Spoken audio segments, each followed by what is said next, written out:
Excuse me. Can I quit this podcast?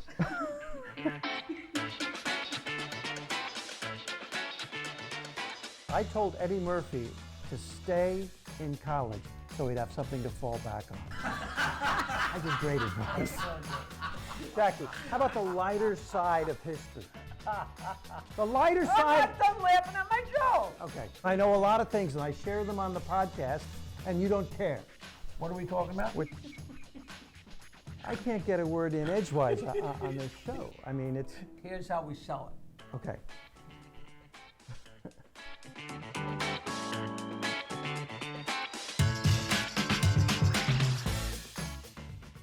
Hello, I am Jackie Martling. And I am Peter Bales. And a funny thing happened to me on the way to the show today. I got a text from my old friend, Ron Zimmer, who is with a couple of dear old friends of ours, Bill Masters, comics from way back at the comic strip in 1979. And I don't know if you know this story, but I wanted to start with this. I met Ron Zimmerman in Washington, D.C. He worked at a club called Garvin's, where Bill Masters also worked, and a bunch of the guys, and that's how come I wound up on the Howard Stern show, because Howard was on DC 101 in Washington, D.C., got fired, and came to New York City. So I met this guy, Ron Zimmerman, who was and is a great character. But we were working at Garvin's, and I had never met him before. And he's a little thin guy, real smart, real fun, real cool. And we had a packed house on Saturday night, first show. You know what? It must have been Friday night first show because I had never seen his act before. That's an important part of the show, part of the story. And he goes up. I think he was on second, and I was headlining, or I was going on last.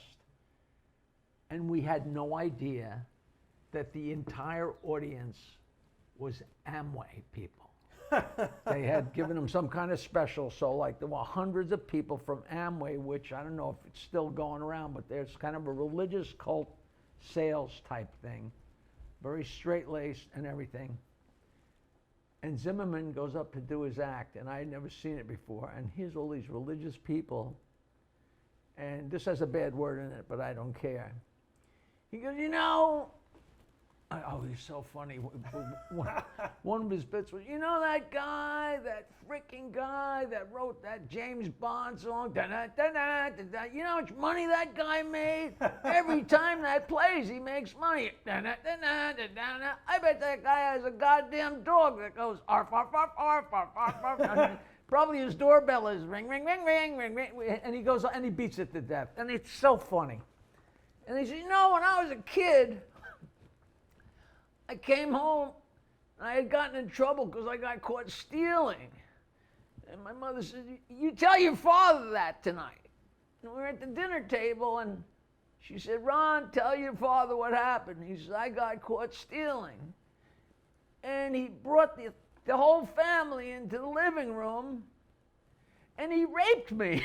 And I'm like, whoa, whoa. And he goes, you know what? I never stole anything after that. But meanwhile, these people, like Harry, the owner's like, does he know who's in the audience? I mean, the place couldn't have been more silent. It was the proverbial oil painting. Oh, you have to know your audience. You have to, as a comedian, know who your audience is. But that was Harry's sense of humor, to not tell us. But you would never think it'd be on, that was like a quantum leap above what anybody else. I'm telling you, Harry, the owner, the only comedy club owner who used to wear a gun on his belt. We're Long Island guys. We're not used to this gun culture. He strolled around with a gun. It was the Wild West. And it was Washington, D.C., and in not the greatest neighborhood. Oh, Jackie, you remind me of a couple of things. I have a friend, Rich Walker, funny Long Island comedian, who went up on stage. We were doing a benefit for parents of children with autism, raising money for autism. And he goes up and he's killing for 10 minutes and then decided to go into his impression of Dustin Hoffman in Rain Man. And the audience went from here to boom, and he didn't know what happened. He didn't have any idea. No, he didn't. You've got to know who your audience is. It's just, you have to, and you've heard this story, I got to tell it. Johnny Carson, the one, the only. Young people, Johnny Carson used to host the Tonight Show right after Jack Parr. For decades. For decades. And Johnny Carson was performing at a big casino in Las Vegas. The owner of the casino comes, Johnny, can you just drop a few names, these names, into your set? These are my clients. They're going to love it. It'll mean so much to me. So Johnny goes, sure. So he goes up and he does his show. And he's dropping the names. And there's no reaction. Dead silence. He drops these names into his jokes and no reaction, nothing at all. And Johnny gets off and he says to the owner of the casino, I dropped those names, but nobody reacted. And the owner goes, oh, I'm sorry, I meant to drop them in the second show, not the first show. Drop the names in the second show, not the first show. Oh, that's great. I love it. Oh, I love, you know, speaking of Garvins and speaking of Washington, D.C., a couple moved to Washington, D.C., that had been huge fans of my band on Long Island, and we told so many jokes, and then I became a comedian, and they came to some shows, and they moved to Washington, D.C. But they were part of a group, and they called me up and said, hey, we're going to get married. We'd like you to come do jokes. And I thought that was kind of weird. But what happened, it turned out they had each been married before and were divorced. So this was a second wedding for each of them. Now, I don't know that. And they go, well, we'd like you to take, have a little fun with the crowd. Aunt Sadie and Uncle Charlie and little Jimmy. And, and they gave me dirt on all these people. And I went down, and it was a decent amount, to go to Washington, D.C. in like 1981 was a big deal, and take the Amtrak and everything. And I get up, and he's there, and she's there, and here's all their families, and all these people. It's a big wedding. They're the only ones in on the joke, and they've got me saying stuff that none of the families would say out loud. Oh, and there's little Jimmy. That kid hasn't come out of his room in 3 months. And it's like it was, you could cut the silence with a knife. And of course, they're screaming because I'm airing all the dirty laundry. It was just fantastic, But this was not a case of me not doing my homework. It would have never dawned on me to say, is it okay with them if I say these things? Aunt Sadie, she never saw a meal she didn't enjoy. You know what I mean? Like, I was booked to do a show for some evangelical Christians out east here on Long Island. And I know who they are. I knew who they were, and you got to work clean, and that's fine. I can do that. But how clean is clean? Oh, that's such a moving target. It is a moving target. And I do a joke about, I say to an audience member, what do you do for a living? And she answered me, I shop and I bitch. And her husband was sitting right next to her, and he said, yeah, and she's got really long hours too. And so I do that joke. And after the show, the woman says, how dare you use the B word? Wow. What B word? Bitch. Well, bitch means complain. You bitch about something, you complain. And she goes, no, we're giving you half your money. And I completely lost my temper and stormed out and never got paid anything. You showed them. So I showed them. I guess I did not really show In them. this day, I showed myself. in this day of censorship and politically incorrect and all this stuff, it dawned on me that I was such a victim of that same kind of ridiculous censorship, but it wound up being such a great story. My second CD, we were just talking about this before the show, about how any kind of project you do, a television show, a CD, whatever, it's never finished. It's always like it could have been a little better. It could be, but you do a CD and say, all right, that's that. And then I do my second one. And I like to be a little bit creative. And I don't even know how many decades ago this is, but I'm sure the whole world is aware of the Beatles had a very, very popular album called Sgt. Pepper's Lonely Hearts Club Band. back when I was a sophomore in college or whatever. So here's my second CD, and I named it Sergeant Pecker, which is very creative, very funny, perfect for the baby boomers. Everybody, Fred Norris to this day, the guy who I worked with, he laughed every time because it's such a funny play on words. And everybody loved it. And I sold it on the Howard Stern show, and he would say, "You want to get Jackie's CD, Sergeant Pecker, 1-800-323-KING." It was, you know, it was given out on the show, it was given out on the E! Television show, and I sold and sold. And is that number still good for the audience? I'm sure it is. And I came home one day, and my future ex-wife, which is so funny because she really was, she said, "We just got a call from West Telemarketing." And the way the number worked, it was a 1-800 number, and people would call the number to buy the CD. And it's amazing, things you don't know. They do a thing called an upsell, which sounded to me like a waste of time. Yes. You know, when somebody says, "Hey, you're buying a lawnmower, do you also want to buy some grass seed?" Yeah. But it's amazing how it works. Yes. So they'd say, "Would you also like to buy a mug? Would you like to buy a T-shirt? Would you like to buy a kiss?" And we almost made more with the upsell stuff. So we had to load these people. We'd ship all the stuff to Omaha with these little old Mormon ladies. They literally answered the phone. What would you like? You also want to blah, blah, blah. And Nancy says they just called, and the little old ladies, the Mormon ladies at West Telemarketing, refused to say Pecker. And I'm like, what? Wait, hold on a minute. David Pecker owns the National Enquirer. The chicken has a pecker on its nose. They refused to do it, so they could only do it for 2 more days, and then they were yanking it. And I told Howard, and he said, "Listen, this is the last 2 days to get Jackie's Sergeant Pecker," which was so funny. And we sold like 20, I mean, a zillion of them. But it was the most ridiculous situation of censorship. And then what's really funny is the next CD I put out, I called Hot Dogs and Donuts.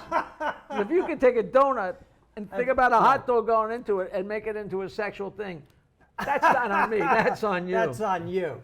Well, that's a different kind of censorship. That's an economic censorship. You couldn't sell your album. I got to tell you, though, censorship for comedians in the New York City clubs, in the comedy clubs, rare, rare, rare. You could be as dirty as you wanted to be. But I was censored a couple of times at the comic strip. I did a joke when I was hosting. They used to pack that place. They used to pack it. One time the fire marshal came in and said, "Are you kidding me?"